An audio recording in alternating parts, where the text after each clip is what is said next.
Okay, so I have got the recording started. I wanted to demonstrate sometime during this class what it looks like when we process the star trails photos. And so don't let me forget, okay? Okay. Because All I right. have to leave this program and go to something else. And so I just Mhm. want to make sure that I do not forget.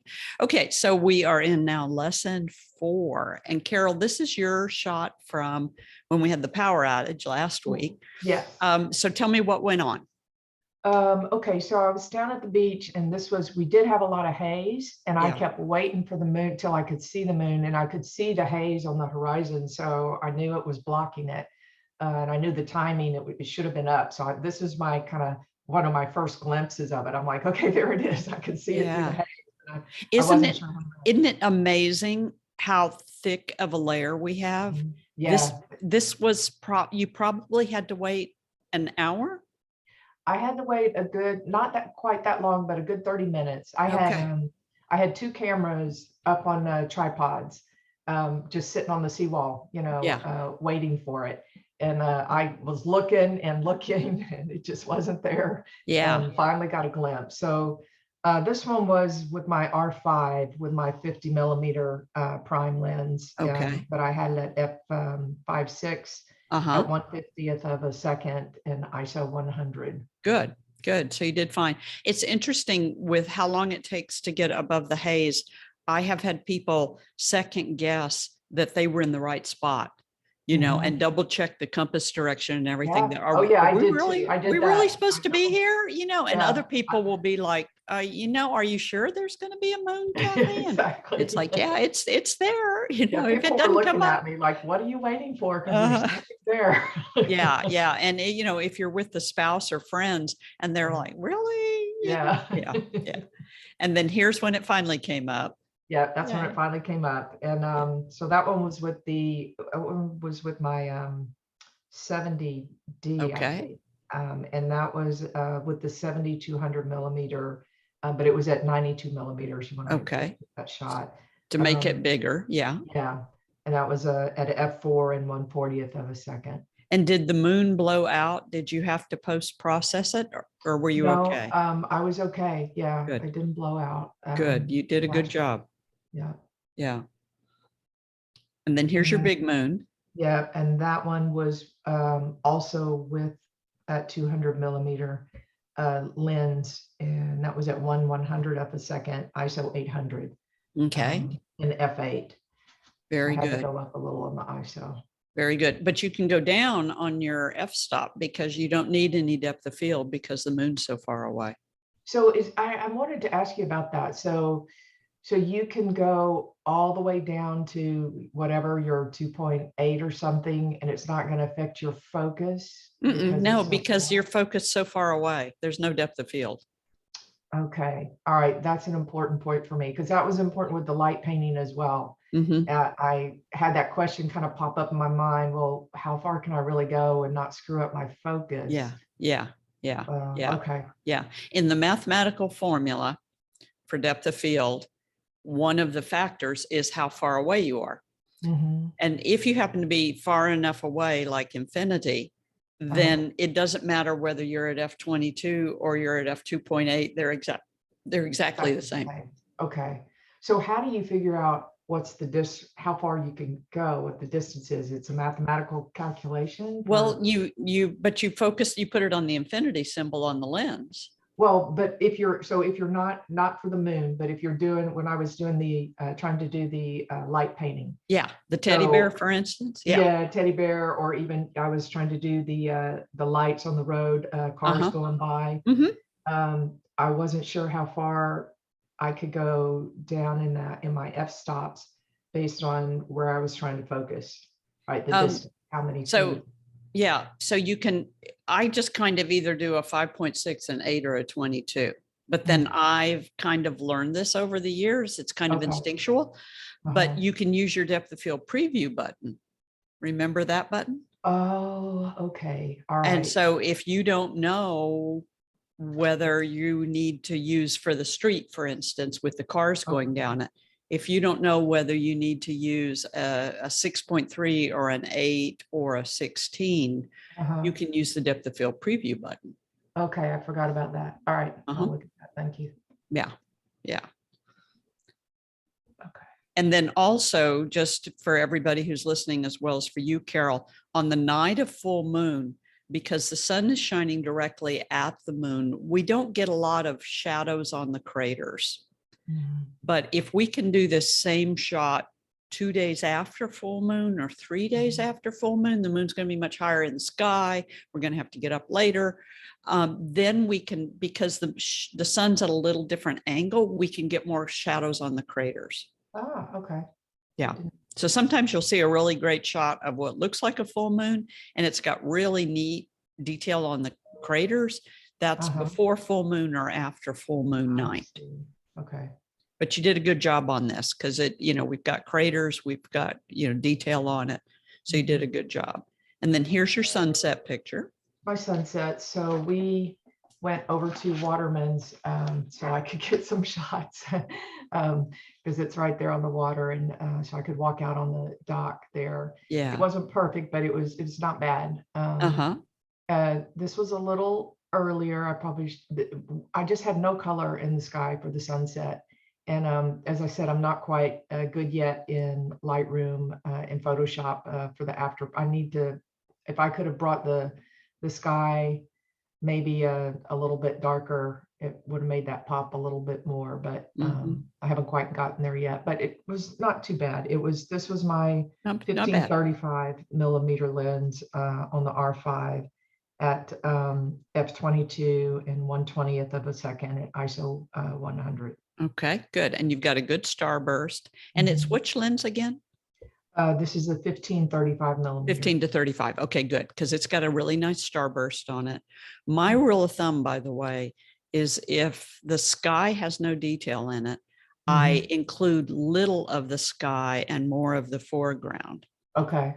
And so on this one, because there's not much detail way up here in the sky where my cursor is, I might have cut it off right up in here.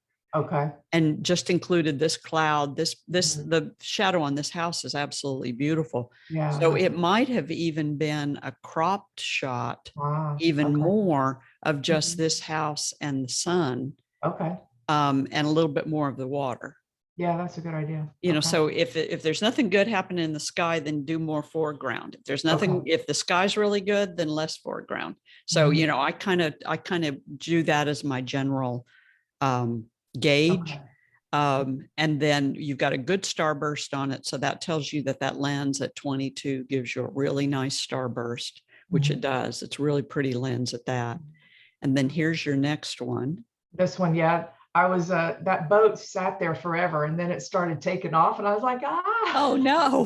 My settings. Yes. It took off fast. 2 seconds earlier might have been a little better, but still it was not too bad again. So that one was at f/22 1/30th of a second. I left the ISO at 100 and that was with the 1535 millimeter still.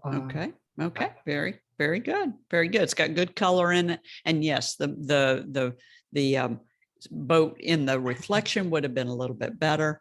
And then also remember something of golden, remember golden thirds? No. Okay. So we take 2 lines across here. So the frame's divided into thirds. Okay. 2 lines across going down so that the frame's divided into thirds. Yes. Rule of thirds. And then, so we've got rule of thirds going horizontal and rule of thirds going vertical. But then when you do both of them on top of each other, you get intersecting lines where the rectangles intersect. Right. Those 4 intersecting lines are where we should put our key elements in our photograph. Right. So you've got your sun right here, and it probably should go right there. Okay. So it's like it's just a hair off. Hair off. Okay. Yeah. And we can actually put that grid through our viewfinder on our cameras. So it helps sometimes just to have that grid in there as a compositional element. Okay. Yeah. But otherwise I like it. You've got good color. You position the boat, almost right. Almost. Yeah. And you got good color. And then here's your magnified sunset. Yeah, this is all I could do with it. I was trying to get a silhouette of something, but the boat wasn't quite there. And then this was the best I got. Yeah. So this is with the 7,200 millimeter Okay. f/22 1/60th of a second and ISO 250. Yeah. Not the best, but that was all I could get. And then cropped. And Did then you I crop? cropped. Yeah, I because it cropped so has I could. a lot of noise in it. And this Yeah. once again didn't need to be f/22 because you're focused all the way over on the sun. And I Okay. would have also focused on the palm tree Yeah. so that the palm tree was more precise. Okay. Yeah. All right. Yeah. Doing good. And then this is Stephanie's. And once again, Stephanie is just now seeing or just barely seeing the moon come out of the haze. Oh, yeah. And then the moon got a little bit up. And then Stephanie, you overexpose this moon. This is another good example of where the tree here is not in focus and the moon is not in focus. And so we've got to have the elements in focus with it. This gets a little tricky, by the way, when we've got an element like a tree close and then the moon, at infinity. This gets a little tricky because then that really is a lot of depth of field. But usually if that tree is far enough away, we're going to be able to get them both in focus. And then here's Stephanie's moon, and it looks a lot like yours.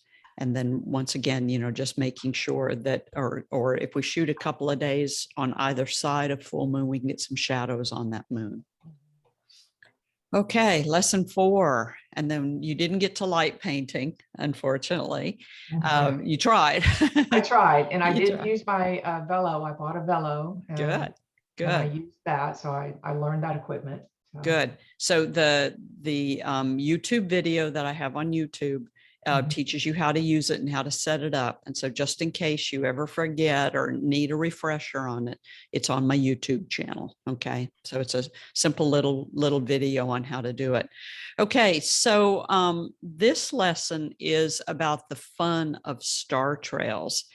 And star trails, we have to do some thinking ahead of time of where we're going to be, what direction we're going to be, because if we're facing north, which is where Polaris is, then we have to figure out where we're going to put the camera so that we can face north, so that we can get a clear horizon. There's a lot of little doodad things that goes into this.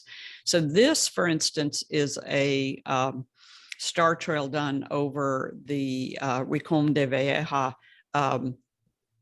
volcano in northern Costa Rica. So we're not quite on the equator, but that means that our North Star is close to the equator, is close to the horizon. And then unfortunately we had moonlight this night. And so moonlight in the opposite direction, because the moon's coming up in the east and I'm facing towards the north, and or in the perpendicular direction. But the moonlight is lighting up the foreground. And then we did have a thin layer of clouds. And unfortunately, as the star trail progressed, we got more and more clouds. So I ended up throwing away a lot of the photos out of the star trail, which is not unusual. It just, things happen in the night that we just don't have any control over. This is a star trail, and this is a lesson learned. I talked about it in a previous exercise, in a previous class. I went to bed after I set everything up, my cabin, quarter mile through the dark. And I couldn't remember if I refocused. And those of you with the R cameras, make sure that you make sure before everything is finished that you have focused those R lenses, because those R lenses are a lot easier to focus. And as a result, when you're moving the camera around, trying to get everything lined up, if you don't go back and make sure it's in focus, that's a little infinity symbol on the back screen. Then like this picture, you can go all night long, get a great star trail, and it ends up being out of focus. So make sure on those R lenses that you have focused, double check that focus one last time before walking away from the camera. So here's my redo on the same shot. So being able to redo it, it's interesting too, go back to the previous shot. You will notice when I'm out of focus, you can see the gaps. You see the Yeah. 1 second gaps, but when I'm in focus, we don't see them. So when I'm in focus, everything is okay. And we've got some moonlight in here lighting up the foreground. But when we get it right, we get it right. And so just make sure that you've covered all your bases. Take that little checklist if you need to off of your handout. A lot of people now are putting that checklist on their phones so that they have it right there and they can do the check, check, check, check, check before everything and make sure everything's right. Did you focus on the windmill there? I'm focused once again on infinity. Okay. Yeah, so I'm focused on, excuse me. So I'm focused on infinity. Okay. Yeah, and then also far enough away from the windmill that my depth of field between the windmill and infinity, everything's in focus. Yeah. So here's playing around with going in the opposite direction, same windmill, but going in the opposite direction. This is the Milky Way, and we've got the Milky Way coming out now. So the Milky Way is standing up nice and tall for the next 3 or 4 months in the southwest direction, literal south direction. But this is making sure pinpoint stars are set, and then making sure that we've got everything lined up where we need it to be. And remember the settings for the pinpoint stars, that 15 to 35 millimeter lens that you have. We take the 15 divided by, or 500 divided by 15, that gives us a 31 second exposure. But I have found that we really need a 15-second exposure, if not 10-second exposure. So I wanted to show you how this is processed.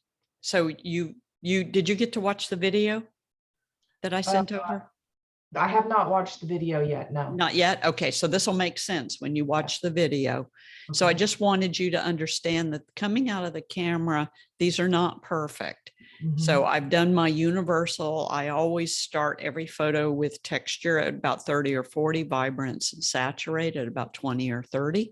Texture brings out the texture in the photograph. Vibrance is the undertones and saturation is the high tones. Saturation's the jewel tones. And then the exposure needed a bit more brightening. So it's brightened just a bit. The blacks were okay. But I brought them out just a tiny bit.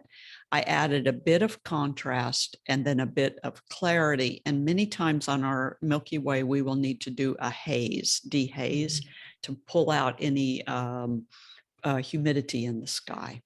So this just gives you a little idea of how much processing is necessary. But to me, this is not a lot of processing. So this would have taken 4 or 5 seconds.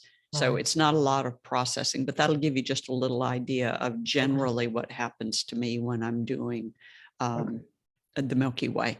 This light pollution on the horizon is Fredericksburg. Okay. So each one of our major cities is going to give us some light pollution on the horizon. Doesn't look bad in the photo though. No, it doesn't. It just, we kind of get used to it after a while. It just lights up the horizon, if anything. Questions on this one? No. No. Okay. Okay. So remember that painted foreground that we've talked about.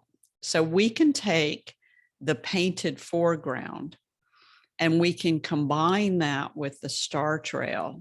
So in a star trail, and unfortunately, I don't have both images today for you, but in a star trail, if the first image has the painted foreground, then we don't need to paint anything from there on. The first image, if it has the painted foreground, or the last image, if it has the painted foreground, we don't need to paint the foreground anymore, just one time. You can see the Big Dipper right here. I didn't notice that. So you can see the Big Dipper right here. And then that means that the North Star is right here because you go from the edge of the Big Dipper. So then when we combine the pictures, then we have a painted foreground along with the star trail. So the painted foreground that we've talked about in the light painting along with the star trail just adds to our photograph. So here's the painted foreground right here. Mhm. And then here's the star trail right here. And then how much of that painted foreground, because this to me looks a little on the bright side. Yeah. So how bright this layer is, because these are all done with layers, I can darken this layer to my taste. So this one layer got darkened when I put them all together so that they balanced a little bit more. Okay. And this is out by Refugio in the dark skies out there. So when I put them together, that's what it looks like. Mhm. So we can, we can go into that one layer and decide how much we need to darken that one or lighten that one. And that's the nice thing about working in layers, is we're not doing this as all one photograph. In the Mhm. film days, we had to do this all as one photograph. And it meant that if we lightened too much on our foreground, then we ruined everything. Or if somebody drove through in the middle of the night, it ruined everything. And now we don't have to worry about that as much. Mhm. I'll show you how to do that star trail in just a moment. So we can also do other kind of fun things. So this is that windmill that I've been showing you in previous photographs. And while the exposure is going on, I'm zooming the lens Oh. and then letting it sit. So say this is a 15-second exposure. So the first 5 seconds would be just on the windmill, solid, 5 seconds of blur, and then 5 seconds of letting it sit. Hmm. So that's what gives the more defined windmill right here. Uh-huh. So just something goofy to play with. Yeah, cool. Yeah. And then this is the pinpoint stars on a very dark night. And the entire time that the exposure is going on, it's just a slow zoom, not out of focus, but a slow zoom. So going from 35 millimeters all the way back to 15 millimeters. Okay. So kind of looks like Star Trails, or what do you call it? Star Trek, explosion of the stars. Yeah. And then there's this other gadget that you can invest in if you find that you really like doing this. And it's called the Move, Shoot, Move. And what the Move, Shoot, Move does is the Move, Shoot, Move moves your camera with the earth so that you can get a longer exposure. So this is what I use if I'm more around a lighted sky. So closer to where we have a lot of ambient light from residential areas and that type of thing. But this allows you to hook it up and then put your camera on it, and then it moves at the same speed that the earth moves. So it moves your camera. Now, this looks really nice and the instructions look super easy and it doesn't cost bad. It's not a bad price. It's a pain in the butt, but when it works, it works. So the Move, Shoot, Move, once you get it all hooked up, this is what it looks like. So it comes as just this little bitty box with this round thing that rotates and, a couple of little gadgets, but there's other stuff you've got to buy. So here's the little box right here. It's hooked up to the tripod. That means it needed a base plate, which luckily I have a lot of base plates sitting around. And then there has to be another ball head so that the camera sits on the new ball head. Oh, yeah. So you got to buy a ball head. So I ended up buying a $35 ball head. And then we need the camera on another base plate. Right. And then the first time that I hooked this up, it charges by USB. And the first time that I hooked it up, I can't see anything happening.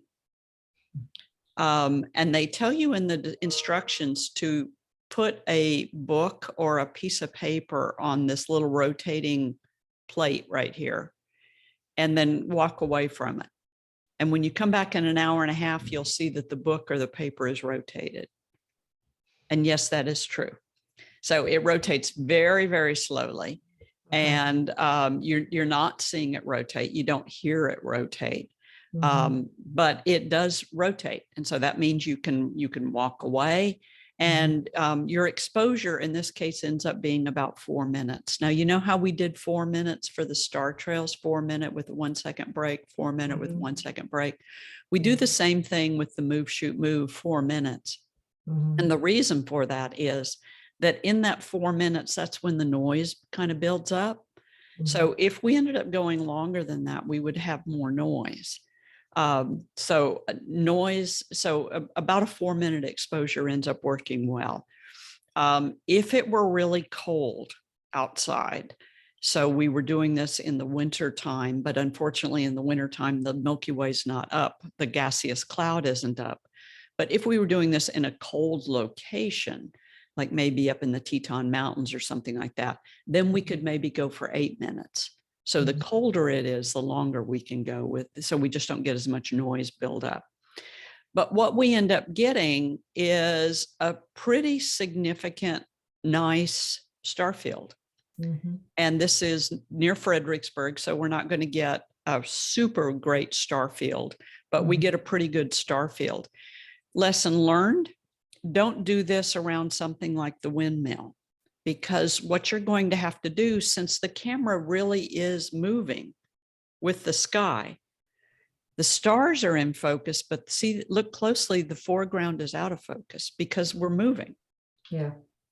So if you're trying to layer the pre-photographed foreground, if you've got something like a windmill with all of those rods and poles there, you're not going to be able to overlay it.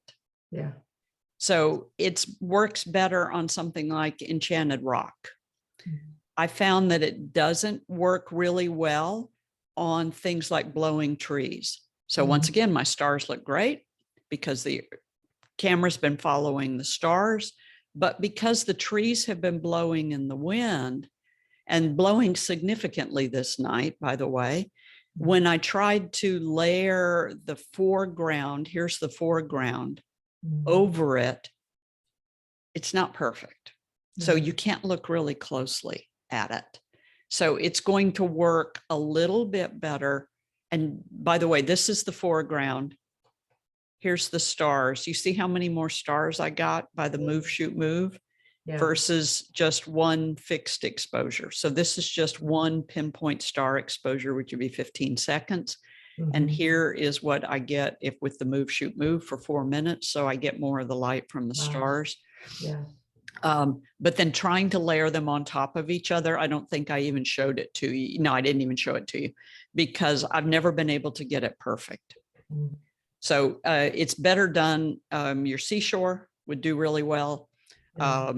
Dunes, anything that's not moving. So if we've got a lot of movement, then trying to get the foreground correct is not going to be right. Yeah. So that's the move, shoot, move gadget you can do. And then this on your handout, this is called Star Trail software. And this is what Star Trail software, whoops, go back. This is what, let me move you all out of the way. There we go. This is what Star Trail software does. So you can make a little video out of your star trail. So you can take that star trail and now turn it into a little video. And so this is called Star Trail software. And then here's another one where you can make a little video out of it. And depending on how, you know, it has settings for how fast you want it to move, how fast you don't want it to move. So it's another way for you to use your star trail for something else. So this is called, and this is what the icon looks like. So it's called Star Trail software. And here's another one, a little bit longer. Moon comes up and there it goes. Now, this is another one where it was blurred. I didn't get it totally sharp. So the camera sat out there for a significant period of time. Moon comes up, everything looks great. Should have been a pretty nice star trail, and it's garbage because I didn't get that camera absolutely focused. So before walking away, you got to make sure that the camera is focused. And here again, watch this one. This one's funny, sort of. Come on, there you go. Oh. So somebody turned on the light. Somebody turned on another light. Somebody turned on more lights. So, you know, it's kind of fun. Now, this I just did as a time lapse. Mhm. So, and you can do time lapse in Lightroom as well as Adobe Camera Raw. And it's pretty simple to do. And if you ever want instructions, just email me and I'll send them to you. Okay. But this is a star trail that didn't quite work, but at the same time, you don't really want to just throw away the pieces and Yeah. not do something Nice. with it. You just don't realize how many security lights are out in the middle of the desert, in the Casbah and the Sahara, and Yeah. how many people walk around at night and flip off the security light or turn on the security Turn on. lights. Yeah. Here's another one. And I just turned it into a time lapse. There you go. And so this just gives you an ability to play around with these star trails and Mhm. do something different with them. So remember that we have the time lapse feature is in our Lightroom or in our Adobe Camera Raw in Photoshop. And then this is the Star Trails Tracker software. It's a different software. Mhm. Nice. That's pretty. Wow. Interesting, isn't it? Yeah. A nice So, sky too. yeah. So what starts with this one is these are 30-second exposures, 30 second, 30 second, and then it blends it into a star trail. Okay.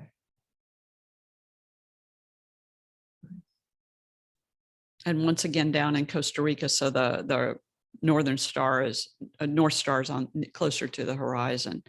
And then this is another time lapse of the Milky Way. So it's just shot after shot after shot of the Milky Way.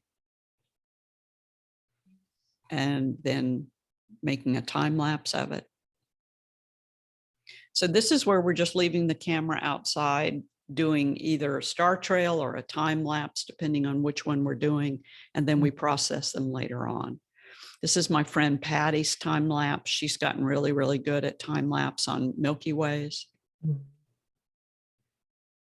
There goes a meteor. That's really cool. Yeah, it's pretty cool. So that's just, you know, pinpoint stars. So we do the calculation for the pinpoint stars for the Milky Way. And then that's just taking picture after picture after picture after picture after picture for your time lapse. Mhm. So how much of a break between each one of them, that's once again the intervalometer and how you set the intervalometer. Right.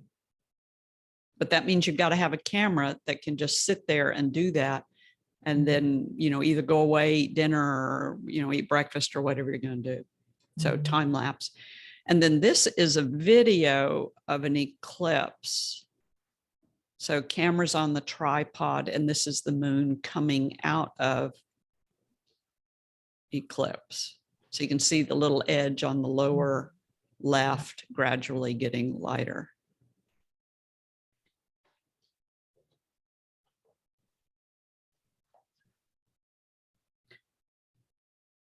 So each one of these gives us just different ways to present our longer exposures at night. And then this is what's called a light orb. Have you ever played around with this? No. No, this is goofy and weird. So you take a dog leash, Uh-huh. and on the end of the dog leash so that you can wrap it around your wrist, the chain, Mhm. and on the end of the dog leash, you hook a small flashlight. And then to make an orb, you hook your elbow into your waist and put your elbow out at a 90-degree angle. Try that so that you can see the I can't show you what I'm doing, but Yeah. you know, like Yeah. this. Right. Okay. And you hook your elbow into your waist and hold it there securely. And now you're going to swing that dog leash with the flashlight on the other end of it and get it going really well. And now,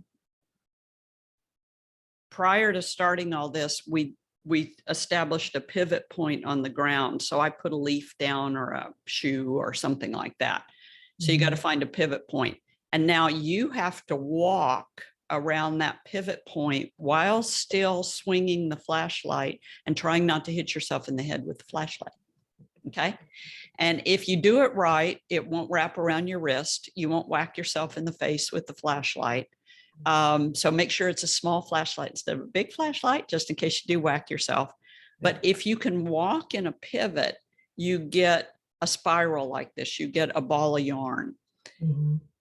If you are the pivot and you just turn around with the flashlight swinging, you get an exploded ball of yarn. So light orbs are these where you're walking around the pivot point. This is me making 3 light orbs and then me painting my shoes as I'm walking. So I'm bending over and painting my shoes with my blue flashlight. And then I'm going back over the trail and painting it blue with my blue flashlight, and then layered them all on top of each other. Okay, cool. So light orbs.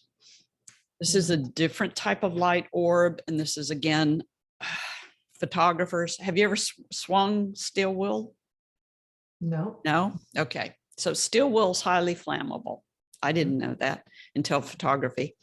So you take a chain, once again, that dog leash, but this time a chain dog leash, and you hook a metal whisk to the end of it. And inside the metal whisk, you stuff it with steel wool. And then you light the steel wool on fire with a lighter, or you can light it on fire with a 9-volt battery. Didn't know that either. If I would have known that as a child, no telling how many fires we could have, you know, I mean, because we had 9-volt batteries and steel wool. So, you know, this is, why didn't we know this lit on fire? Anyway, then you swing that whisk, and you notice that we've swung it over water here, because now the steel wool is flailing out of the whisk and flying around. So this is something I like doing around water as opposed to doing it on any sort of ground, and definitely not right now. And if you look really closely, you can see a couple of instances where the steel wool bounced off the water and bounced around. And then here's another example. So these 2 guys are in a boat, and they have an oven mitt, and then one of them is keeping the boat steady and the other one is flailing. And it's about a 30-second exposure. Okay. Yeah. So just crazy. Here's another one. Oh, wow. And some friends had a little pond with a dock out the pond. So this is steel wool flailing around. And if you don't want to do steel wool, this is a string of battery powered Christmas lights. Oh, okay. So if you don't want to do steel wool, you can do Christmas lights. And all that this is a dowel, a wooden dowel. And I wrapped the Christmas lights around it and then secured the battery compartment with electrical tape, because that battery compartment, by the way, is really fragile. It'll fall off at any moment. And then this is the Christmas lights on the dowel. And what the person is doing who's holding it is just twisting the dowel back and forth. Oh, okay. And then this is orange Christmas lights from Halloween, or orange lights from Halloween, to make it look like fire. I see. Crazy, huh? Yeah. Yeah, I watched some videos on light painting too. They had all kind of ideas like this. It was interesting. Yeah. You need somebody to help you out, and you know, somebody to you know, that you can tell them how to do things. But it's kind of fun. And then night photography also does involve lightning. So I wanted to be sure to include lightning in the photograph. I go out to the desert a lot of times during the summer monsoons. And since I grew up in the desert, I know about the summer monsoons, and we get beautiful lightning storms during the summer rains. So this is out in Big Bend National Park, a really nice night of just incredible lightning. Very electrical storm. But with lightning, we do the same thing as we do with star trails. This is 30-second exposure, 30-second exposure, 30-second exposure. So we use that intervalometer one more time, or we can simply set the camera to manual mode up on top, 30 seconds for the shutter speed. The f-stop would be wide open. Mhm.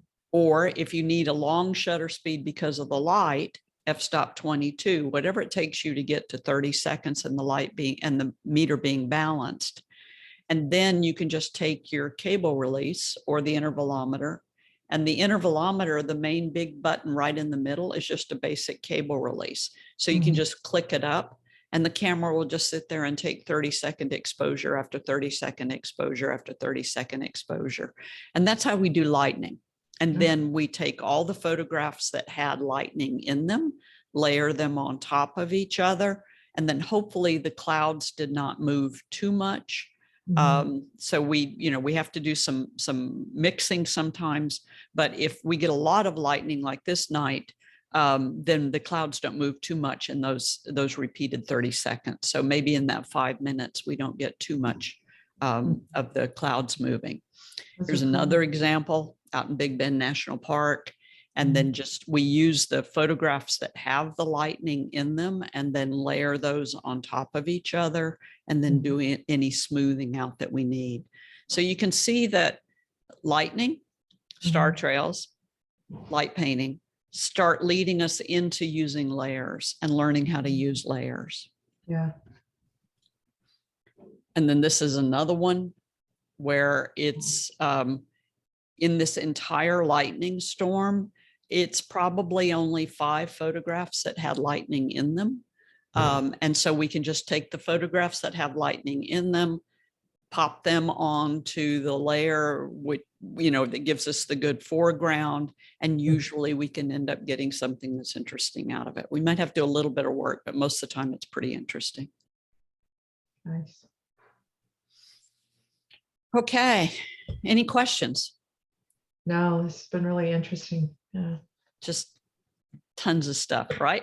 Yeah, it's a lot to remember when you go out and actually start shooting, but it's all starting, the dots are starting to connect. So Good. That's Good. So it might need your handouts, when you go out to start shooting. And just a reminder, we've got openings on the international tours. If you ever wanted to travel with me on the international tours, Spain's filling up. We only have 2 more on Spain. Northern Ireland, we only have 2 more on that.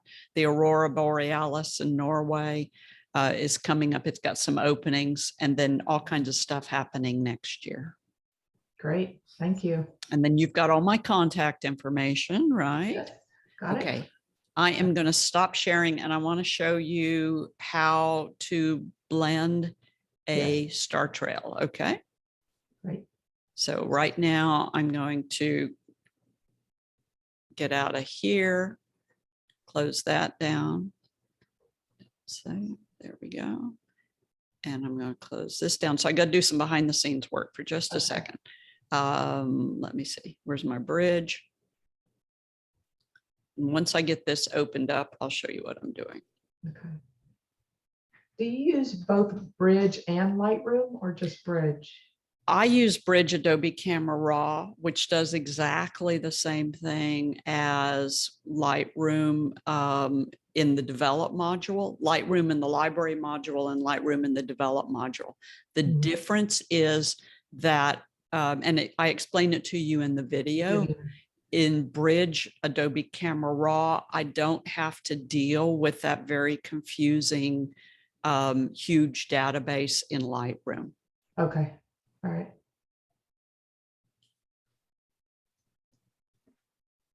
Oops, wrong one. Give me just a second while I do, there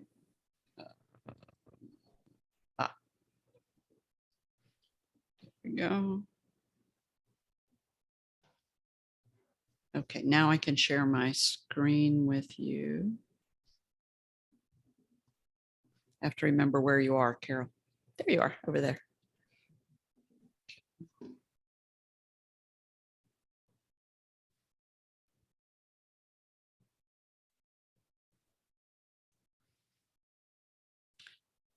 Okay, so this is Bridge, Okay. and I am going to go into, I'm going to change this to the list view so that I can see it just a little bit better. There we go. So this is looking over at my external hard drive that stores all of my photographs on it. So Mhm. I've got it pointed in that direction. And this is how I've stored all of my photographs. Okay.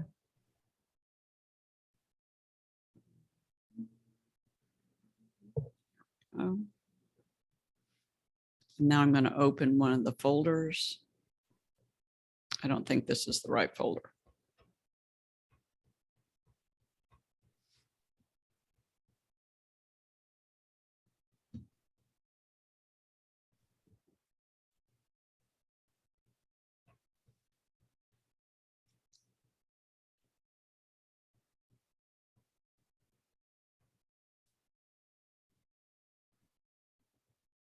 No, sorry.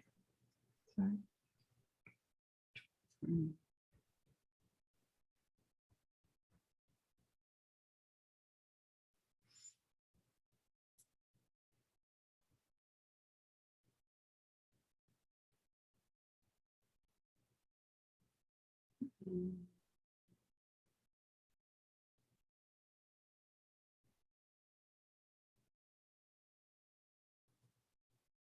No, that is just the one. I just repeated my mistake.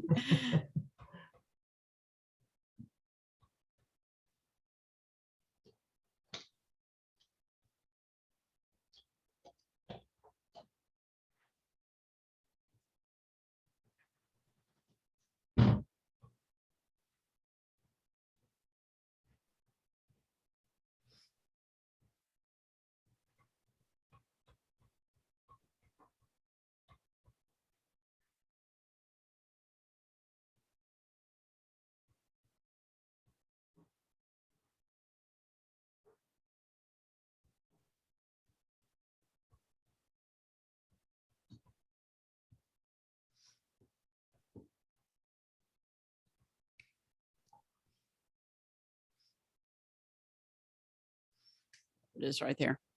So you notice now that these are called Star Trail. Uh-huh. Right.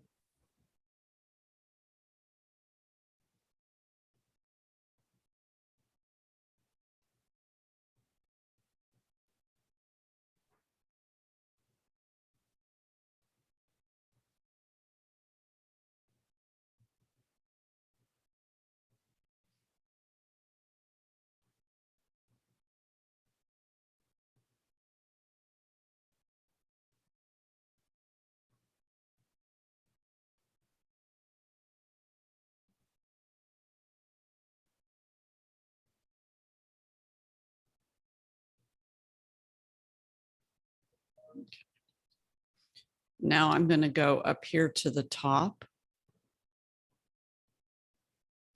And I'm going to go Tools. I'm going to go Photoshop. And I'm going to go load into Photoshop layers. And you can do the exact same thing in Lightroom. Okay. And Lightroom, it would be Edit, Photo, Open in Photoshop layers. Mhm. And now when I click on that, it's going to go over to Photoshop.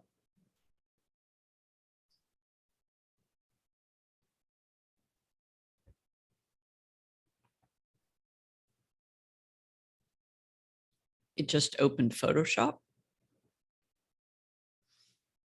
And what's going to happen now is over on the left-hand side, on the right-hand side, you're going to start noticing that it's opening up each one of those photographs and it's going to put them in layers.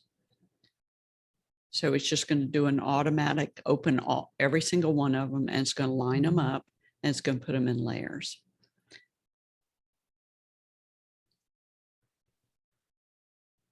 So questions for me while we're sitting and waiting for that one to do. Oh, I see. Okay. No, not so far. Okay. And you have the R5 plus the 7D, right? Uh-huh. Are you going to get the R7? I don't think so. I think I would, of course, prefer to, but I think I'm going to hold off for now. I've got one more lens I want to get. I want to get the 2870 RF Don't lens. get the 2870. Why are you going to get the Well, 2870? I have a gap in my zooms, and I think that would be good for, I want to do some people shots and street photography kind of things. And I thought that zoom would be good. I have a 1535 and then a 50 millimeter prime and then the 7200. The 24 to 105 is my favorite for streets. The 24 to 105. Uh-huh. So What's the the f so stop on it's an F4 that? Uh-huh. and it's the RF. So it's Uh-huh. the R. The 28 is not quite wide enough. Hmm. So when you go to 24, Mhm. the 28 we used back in the 90s. Mhm. And then when you go to 24, you realize, ooh, it's just a little bit wider, but it's almost exactly what I need. Mhm. Or for me, it's what I need. Mhm. But Right. then when you go to the 105 versus the 70, the 105 is the ability to zoom in on all the tomatoes in that cluster of tomatoes in the market. It's the Mm. ability to zoom in on Yeah. that woman's face in the market without her Mhm. knowing that you're taking her That you're picture. there. And Um, f4 is enough mhm. to get some of those shots. Oh, yeah. Yeah. Yeah. Yeah. Yeah. The whole 2.8 concept was when we didn't have the ability to change our ISO.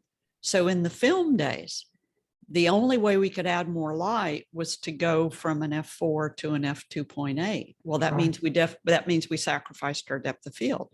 Right. But now we have ISO.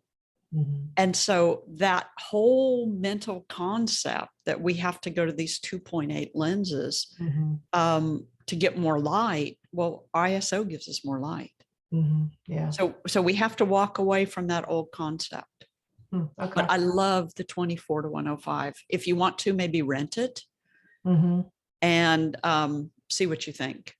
Mhm. But Okay. I think that the 28 is not wide enough and the 70 is not enough reach. Quite reach. Okay. All right. Yeah. Good input. Thank you. Mhm. It's probably cheaper too. I was waiting for the F2 because Oh, it's, well, also we got to remember with the F2 that the 2 is going to be heavier. yeah, it is. It's Yeah. going to be bigger and it's heavier. And Yeah. I've heard it's very if you heavy. stick with the 4, like the 70 to 200 F4 Mhm. is lighter, smaller, and you save nearly $1,000 by not Mhm. doing the 2. Mhm. And you're Okay. not going to use that 2 very often. Okay. Good. Shouldn't have opened this many. Sorry. That's all right. So then you basically what you'll be able to do is click on each of those layers and edit it just like you're editing a regular photo. Is that the idea? Mm-mm. No, no. Mm-mm. Simpler than that. Yeah, Simpler. Okay. simpler than that. I shouldn't have opened so many. Goodness, got adventurous here.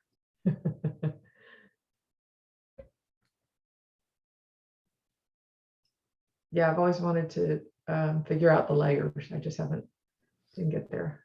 Well, this class is a good one for layers. The textures class, the master's texture class, that's a good one for layers because we start in the very beginning of layers for that one.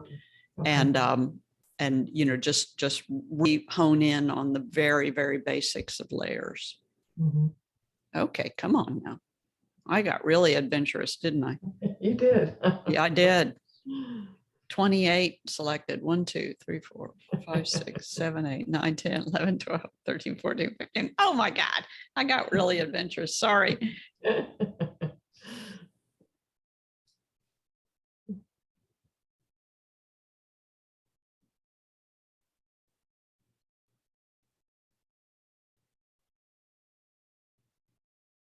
I've still got 2 EF lenses, and I've got the adapter, but it's just easier, it gives you to have two cameras. I realized I was going to get rid of the 70D when I bought the R5, and I thought, that's kind of convenient, actually, having the It additional is. It is. I've camera. always owned two cameras. And once you Yeah. get used to two cameras, they're just for different purposes. Yeah, I've Yeah. got the, I think it's the 100 to 400 zoom on the EF. And so on the smaller sensor camera, that gives me a decent zoom. Yeah. So I'm keeping that one, and I'm keeping that camera kind of for that reason. Saves me a little money from having to go out and buy, that on Yeah. RF. Yeah. And the 1 to 500 for the R with the 1.4x extender is really, really, really nice and very much lighter. But you got to spend the money on that one too. Yeah. Yeah. Yeah.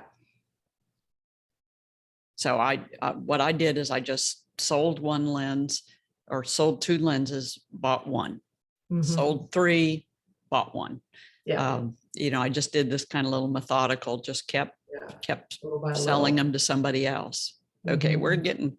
getting close. Getting close.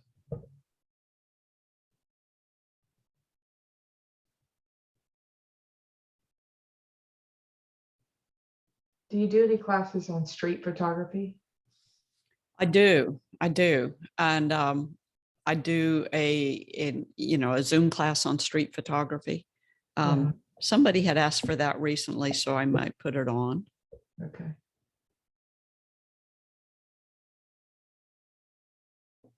Galveston's a great place for that. Yeah. Yeah. It's a really nice place for that. There's always stuff going on. Mhm. Okay, come on, guys. We have to be close.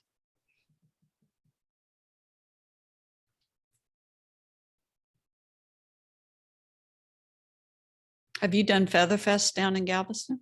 I haven't. I really wanted to do it, but this is my first year retired now that I'm not going to have. I always seem to have something coming up that weekend, and I Yeah. couldn't do it. So Yeah. maybe next year I'll make I it. I hope you can do it. It really is a lot of fun. Yeah, it looks like it. I've And always watched the pictures and yeah, everything afterwards. yeah, it is a lot of fun. And it's good because we've got the different photography instructors. So you've just got different personalities. Mm-hmm. And that makes it nice. Mm-hmm. They book up fast, those sessions. I was They watching do. them. They do. They do.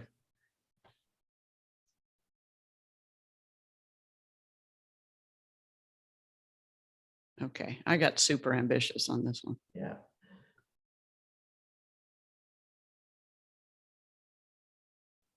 And usually if I'm not recording and then running this off of the external hard drive, it just doesn't take this long at all. Yeah.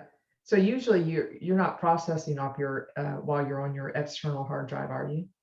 I always process off of external hard drives. Yes. Really? Yes. It doesn't affect your performance very much? No? No, Okay. no, not as long as I'm not doing like this class.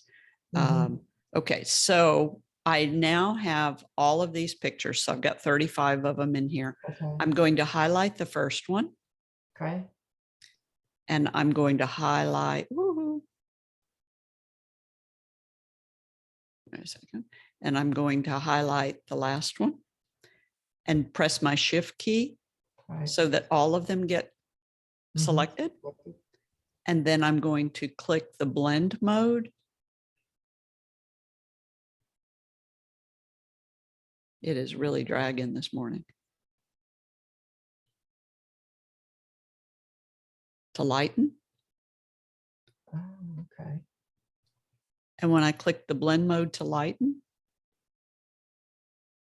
we are finished. So that when you say blend mode, is that box what you're calling blend? Okay. All right. So it lightens all the layers. What it does is it looks for any light in the bottom layers that aren't in the top layer. Ah, okay. So all it looks for is just more light. I see. Yeah. Whoops. Go back to lighten, people. All right. There So we it's not go. actually lightening all the layers. It's not. It's not. And now now if I wanted to, I could go in and I could click on individual layers and turn them off. Okay. But you notice that now we've got gaps in the stars. Yep. So I can go in, and this is where if I wanted to try to figure out where the offending lightning bugs were, but Yeah. simply layer now. Nice. Mhm. That's much more intelligent. Yeah. Yes, much more I wasn't intelligent. expecting it. Yeah. That's great. Yeah. And honestly, I have no idea why it's dragging so much right now. This is highly unusual. There you go. Layer flatten. So Right. now what I did is I'm going to flatten the whole photograph. And what is that doing? That smushes the whole photograph together, and Into it so makes it one it picture. Mhm. One picture, one file. Mhm. Okay.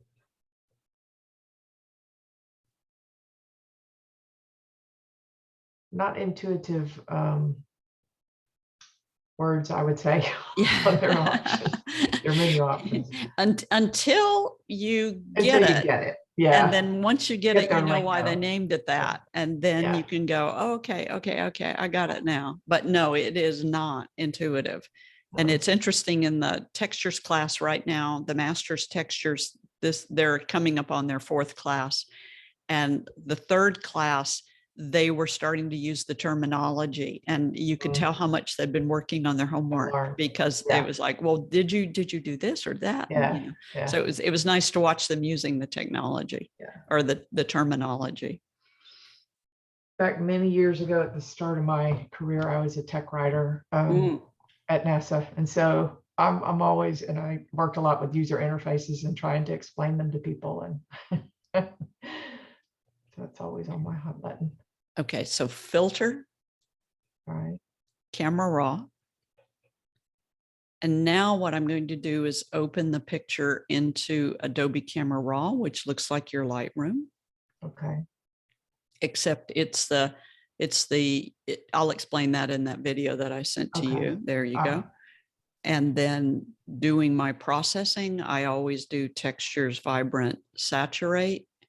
It's a little too bright for me, so I am going to tone it down just a hair. Yeah. I'm going to do a little dehaze, do a little clarify, add a little contrast, and give it a little bit more blue. But now you can see all the different temperatures of all the different stars. Yeah. And it's finished. Wow. Great. So you see, it doesn't take that much to process it. And this is the night I got photobombed by the lightning bugs. Yeah, that's great. Thank you. That's very helpful. You are welcome. You are welcome. Okay, so I'm going to stop sharing. Okay, so any questions? You made it through masterclass. Yeah, thank you. Yep, I knew I was in a little over my head, but like I said, I got a lot out of it. So thank you very much. Yes. Whoops. There we went. I zeroed out on Zoom for just a second there. Yeah. Okay. Well, I'm glad you got a lot out of it, and I'm glad you enjoyed it. And I hope to see you in another class one day soon. I will share the recording. Any other questions? I think that's it. Thank you so much. Okay. Super. All right. Thanks very much. Bye-bye.